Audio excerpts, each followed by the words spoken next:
Thomas. Welcome to Waterstones Piccadilly. Great to see you. I know you've just flown back from Ireland, Yes. promoting The Hate You Give. And I mean, you're number one on the New York Times bestseller list. You're number one here, and you haven't finished your tour yet. How have you been finding it? It must be a roller coaster for you. It is. It's been great, though. Thank you for having me, first of all. Pleasure. But it has been great. This is my first time out of the States in my life. So I think it was a good thing, though, to come here because while it is different, there are some things that remind me of home in a way. I mean, I saw McDonald's. How much more American can you get? True. Yeah. So, but it's been great. I've been able to meet so many readers from so many different places. And it's incredible to know that my book has connected with them. But are you surprised at how your debut novel, The Hate You Give, has just taken off? I am. There has been a myth in publishing, specifically young adult publishing, that black books don't sell. And the fact that they didn't have black books, a lot of them shows that they believed that myth. And unfortunately, as a writer of color and as a black woman, I wondered if they were right. But I'm happy to see that we've proved that myth wrong and black books do sell. But it's been amazing. But even more amazing than hitting the list is every time a black girl comes up to me and she thanks me because she sees herself on the cover or she sees herself in the pages and she's never seen herself like this in a book before. That makes it all even better. So that's probably the best part of this entire journey. I mean, do you see yourself and your character Star? We'll talk a bit more about that, your protagonist, as role models then. And do you think role models are important? Because, you know, there's mixed feelings about this whole, not just having role models, but being a role model and the responsibility and the position that puts you in. Yeah, it's starting to hit me more lately that maybe I am somewhat of a role model. If nothing else, I've been inspiring a lot of kids. So I call myself an unintentional role model, you know. That's a good one. And I look at Star as being an unintentional role model because this is a 16-year-old girl in the book that we're talking about. But so many young people have reached out to me and said that her story has inspired them and her growth has inspired them. So in a way, yeah, she is a role model. And I'm amazed because I never thought that would happen to that little 16-year-old girl in my book, you know. So for those who, as yet, are unaware of what The Hate You Give is about and who Star is, I'm going to give you the opportunity to explain in your own words what the book is and a bit about Star. Okay. The Hate You Give is about a 16-year-old girl named Star who lives in two different worlds, the mostly black, poor neighborhood that we in America would call the hood, and the mostly white, upper class, posh, as you all say, private school that she attends. And she has to be two different people in two different worlds. And the struggle of being those two people becomes even harder after she witnesses the shooting death of her childhood best friend Khalil by a cop. Khalil was unarmed, Star was the sole witness. And what she does or does not say could not only change her community, but it could end her life. Now, from the coverage thus far, you know, the common thread has been the book, and you writing the book was influenced and inspired by the Black Lives Matter movement. I mean, bearing that in mind, why do you think the book is resonating so strongly with not just people of colour, and particularly young children of colour in America, but also in the UK? It's interesting. I unfortunately was ignorant to some of the issues here in the UK. I can even go as far as to say when I was a kid, like many kids in America, especially black kids in urban America, I did not know that there were black people in England. Yeah, that is so common. When I went to America, that it shocked me. Journalism students of colour. We don't know. And I remember when I first saw like the first Harry Potter movie and there was Dean. And me and my friends were like, where did the black kid come from? But what it's shown me though is that despite the fact we are different, no, our experiences are not exactly the same. There are shared traits there. There are shared traits of being black in this world, not just in America. And it's unfortunate that there's a feeling of anti-blackness that's so global. And I think my book, despite the fact it is American, despite the fact that in my book the cops have guns, whereas I was shocked to find out that your cops do not have guns, most of them. Despite those differences, there's still something that every black person in apparently across this globe can relate to in a way. I've had readers from Brazil who've told me about their struggles of being black there. And I'm amazed that, unfortunately, we go through some of the same things, and that says a lot about our society. But I'm still amazed even more than that when I have white readers tell me how much they connected with it. Not just here in the UK, but even in the States. And I think it goes to show that at the heart of the story, there's something everyone can connect with in some way. The fact that Star has to be two different people, I've had white kids tell me they connect with that. It surprised me, but they do. So I think that's the great thing, though, about books. Books create empathy. And when we get empathy, usually it's because we've stepped into someone else's shoes and we've connected with them.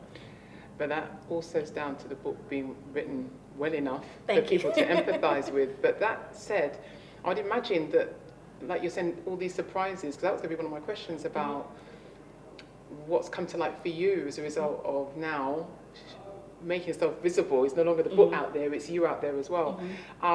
That I would imagine for those young white kids that surprised you in terms of how the book has impacted on them. The class aspect, I would imagine, has elevated as well, itself alongside the race side. It has. I don't think we discuss class issues nearly enough. We discuss racism a lot, as we should, but there's also classism, and with Star and her story of her being a fish out of water, so to speak, there are so many kids beyond black kids who relate to that, I've had Latino kids tell me about their experiences of being bused to another school in a better district or something like that. So it's interesting, and I think the unfortunate problem has been that so often we connect classism and racism, and we sometimes, society makes it seem as if classism is just a black people issue, as if black people are the only ones who are poor. That is a lie. So I'm glad to know, though, that despite it being a book about a black girl, that there are white kids who feel as if they've been disconnected due to their classism who connect with this book. Mallory Blackman, I don't know if you know her, but she's a British acclaimed writer of young adult fiction, and she's had that experience with her books as well, I want to talk a bit about Star and your writing process. I mean, did Star, the character, the protagonist, come first, or did the story come first, or was it a combination of both for you? It was probably a combination of both. The three characters who came to me first were Star, Khalil, of course, and Star's father, Maverick. But Star, that character, she's been strong in my mind for a long time, and it's like I've been looking for the right story to show this girl in. I wanted to show an unapologetically black girl. I wanted to show her with her her black girl magic. I wanted to explore that. I just didn't know how sometimes. But this story started coming to me because Khalil also came to me. I think he came to me first because I knew so many young men like him. So the combination of the two of them and figuring out, okay, these two kids, what can I do with them? How can I show the story that I see so often around my community through them? So I'm happy that I went the way that I went with it, because Star, I often call her an activist in the making, and she's always been like that in my mind. So I feel like I'm finally able to give her a voice through this story. Now that you've written the book, that's one thing, then the book goes to the publisher, then it gets an audience, then it's a bestseller. At this point in time, what do you think, what are the biggest lessons you've learned about yourself as a writer? The biggest lesson I've learned about myself as a writer is to first and foremost write for myself and no one else. The Hate You Give would not be the book that is now if I would have been thinking about publishers, editors, if I even would have been thinking about the possibility of coming here, you know, or if I would have been thinking about potential readers. I wrote it for myself. And I think we as writers, especially writers of color, we have to write for ourselves first and foremost because we already feel as if there are so many odds against us. This industry is not always welcoming to us and our stories as they are. But I think we have to write it for ourselves first. And now publishing is realizing they have a problem. And they're trying to correct it. So if we write for ourselves as unapologetically and as honestly, they'll come knocking. But do it for us first. What advice would you give to budding young writers of colour about owning their voice, about the journey, and just some of the possible pitfalls? I mean, obviously it's unique to each person, but yeah, that you feel, you know, there's a sort of element of universality to it, so, you know, you feel you can share it. Like I was saying, write for yourself first.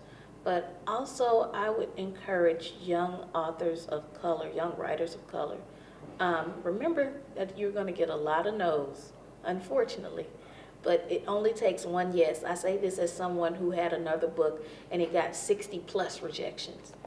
And that's small compared to some writers. I know writers with 400 rejections. But at the end of the day, if you write it true to yourself and you write it for yourself, whether it gets published or not, whether that one is the one, you should walk away feeling happy with it because you got those words out. You got them out for yourself. But also know that, yeah, publishing, it does have an issue. It has a color issue. It goes beyond just the writers. It goes beyond just the books. We need diversity in the boardrooms, you know. So that can be discouraging. But I would say to them, change is happening, and your stories matter, your stories have value. So this is coming from somebody who once was so afraid of this book that I didn't even want to query it because I knew it was controversial. And I ended up asking on Twitter, of all places, if it was an okay topic for a book, and a literary agent told me, yeah, I'd like to read it. That's the only reason I'm here right now. Wow. So I say this as someone who had the doubt, who was afraid that I made my book too black. Don't worry about that. And the final question. We had a bit of a chat before we started the interview about your second book. Yes. Second book syndrome. And obviously you said it's a 16, because I know you rap. I did. And you did rap, but I would imagine that your brain was still coming up with raps, and you said you have because you were writing a book about another 16-year-old girl who raps. Yes. So what can you say at this stage about that book, and what is it about the age 16 that's so pivotal for you? Well, I love writing young adult books, and that seems to be the perfect age for YA. I can't see myself writing for adults or adult characters, although I write a lot of adult side characters. I just can't see myself making one the main character. That could change one day. But this book is about a 16-year-old girl who finds her voice through hip-hop. I call it my ode to hip-hop. We don't give hip-hop enough credit for giving so many young people a voice. Chuck D of Public Enemy once called it Urban America's CNN. That's true. You may not like how NWA said it and F the police, but if you listen to what they were saying, they were describing what it was like to be a young black man in in Compton, California. We wouldn't have known if it wasn't for them. But hip-hop also has a sexist problem. Hip-hop was built on the back of women, let's just be honest.